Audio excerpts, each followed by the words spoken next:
You ever glance in the mirror, push your hair back, and think, that's not the lift it used to be? Same here. Welcome to Glow After 60, where we skip the guilt, skip the drama, and get straight to what actually helps.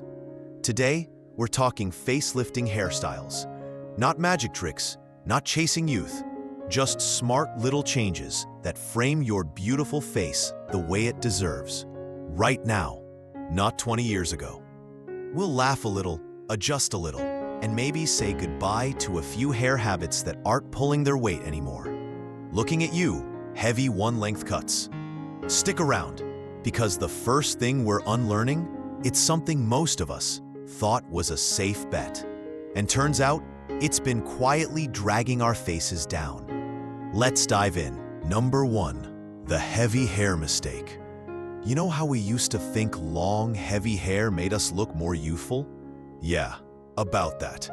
I wore mine like a security blanket for years. Thick, blunt, and dragging everything south. Ask me how my neck felt about it. Turns out, after 60, heavy hair doesn't frame your face. It pulls it down, like a curtain rod that's just a little too heavy for its brackets. And when your hair weighs down, so does your jawline, your cheekbones, and that lovely lift you still have. Here's the twist. A few lighter layers, especially around the face, can instantly lift your whole look. Not a drastic chop, not the big makeover. Just a little soft framing that takes the load off. Think of it like switching from a winter coat to a light cardigan. You're still covered, just not smothered. If you've been hanging on to that thick, one-length style, you're not alone. We were all told long hair is youth. Nobody mentioned the gravitational pull. Next up, the myth that the more volume, the better, and why sometimes bigger isn't better, at least not where we're aiming. Number 2, the over-volume trap. Remember when we believed the higher the hair, the closer to heaven? Yeah. My bangs once touched the stratosphere. Back then, more volume meant more glamour. Tease it, spray it, shellac it into a helmet.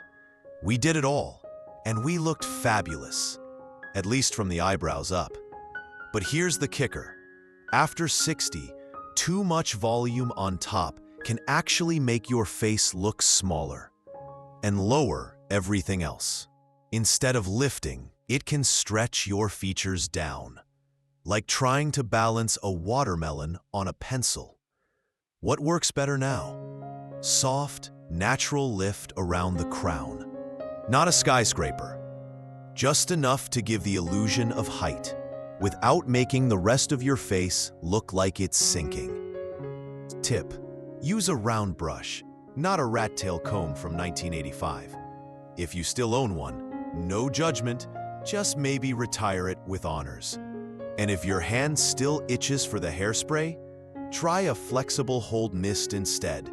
Your hair and your mirror will thank you. Coming up next, the one-style-fits-all myth and why your face shape deserves a little more love these days. The same old style trap. You ever catch yourself asking, when it always worked before, so why not now?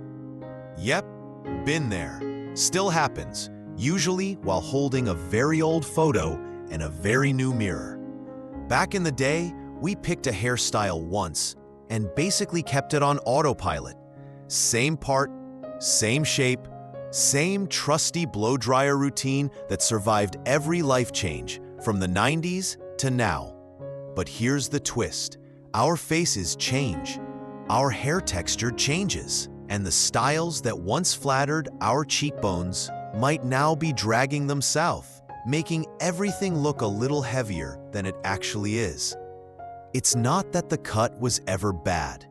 It's just that our faces deserve a current best friend, not a high school sweetheart.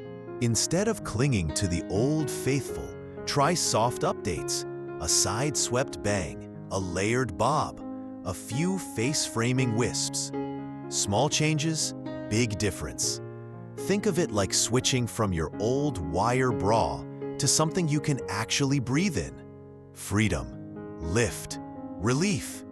And if you're still rocking the exact style you had when Friends was on TV, no shame, just maybe a little nudge to flirt with something fresher. Next up, the color trap and why hanging on to your old shade might be aging you faster than a birthday cake full of candles. Number 4, the color cling. You ever look at an old photo and think, wow, was my hair really that dark? Yeah, me too. And let's just say, my mirror had some notes. Back then, rich, deep color felt glamorous. The darker, the better, like wrapping your whole head in velvet. But here's the thing nobody told us. After 60, strong, dark colors can make the skin look sharper, paler, even a little harsher than it actually is. And if you're still hanging on to that jet black dye, you might be winning at loyalty, but losing the glow. Here's the better play: softer shades, gentle highlights, tones that catch the light instead of swallowing it. Think sun-kissed over midnight mystery. Think warm cocoa instead of ink spill. A little brightness around your face can lift your whole look, like turning on the good bathroom light, but permanently. And no, this doesn't mean you have to go full blonde if that's not your thing. It just means you deserve a color that flatters the skin you're in, not the one you had at 25. Up next, why clinging to super straight, stiff styles might be quietly working against you, even if they feel safe. Number 5, the stick straight struggle. You ever flat iron your hair to perfection, only to realize your face looks a little, well, tired afterward? Been there. Back in the day, stick straight hair was the gold standard. Sleek, chic. The fewer bends, the better. Extra points if it could slice bread. But here's the kicker. After 60, super flat hair can actually emphasize the softening in our faces, not smooth it out. Instead of creating lift and movement, it hugs every curve and hollow, including the ones we didn't ask for. And the end result? A face that looks smaller, flatter, and a little more worn out than it actually feels. Here's the smarter move. Add a little softness. A bend here, a gentle wave there. Nothing high maintenance, just enough texture to keep the eye moving and the whole face looking fresher, lighter, alive. Think easy Sunday hair, not spaghetti hair. If you're still reaching for the iron every morning like it's a security blanket, no shame. Just maybe, tomorrow, let it air dry a little and see what happens. Next up, the part nobody loves to hear. How the wrong part line might be making your face look more drawn than you deserve. Number 6, the part problem. Quick question. When was the last time you changed your hair part? No judgment.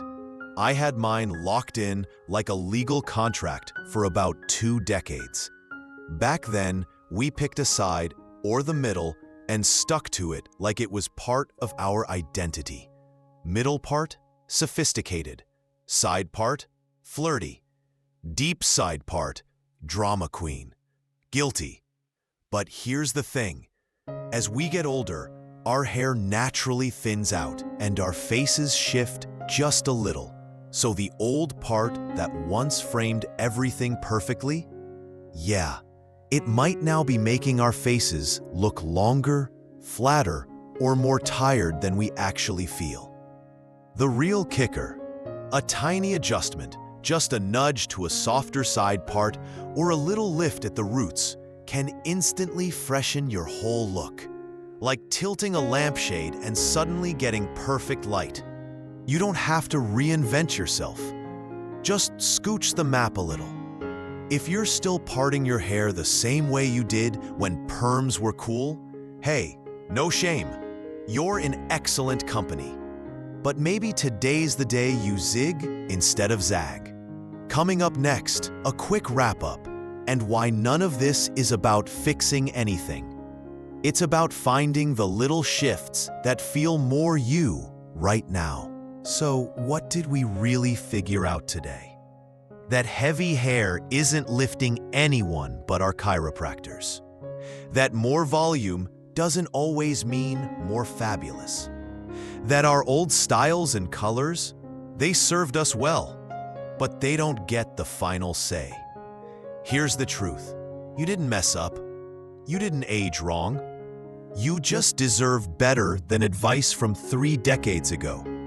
A few soft layers, a tweak in your part, a little less iron, a little more kindness. None of it's about looking younger. It's about feeling like the best version of yourself.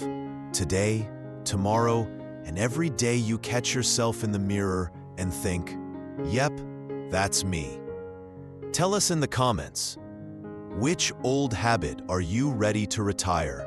And which new one are you excited to try? Or hey, just tell us which part made you laugh. We love those too. If this made you smile, hit that like button and subscribe to Glow After 60, where feeling good isn't a project, it's a perk. See you next time, maybe with a lighter haircut and definitely with a lighter heart.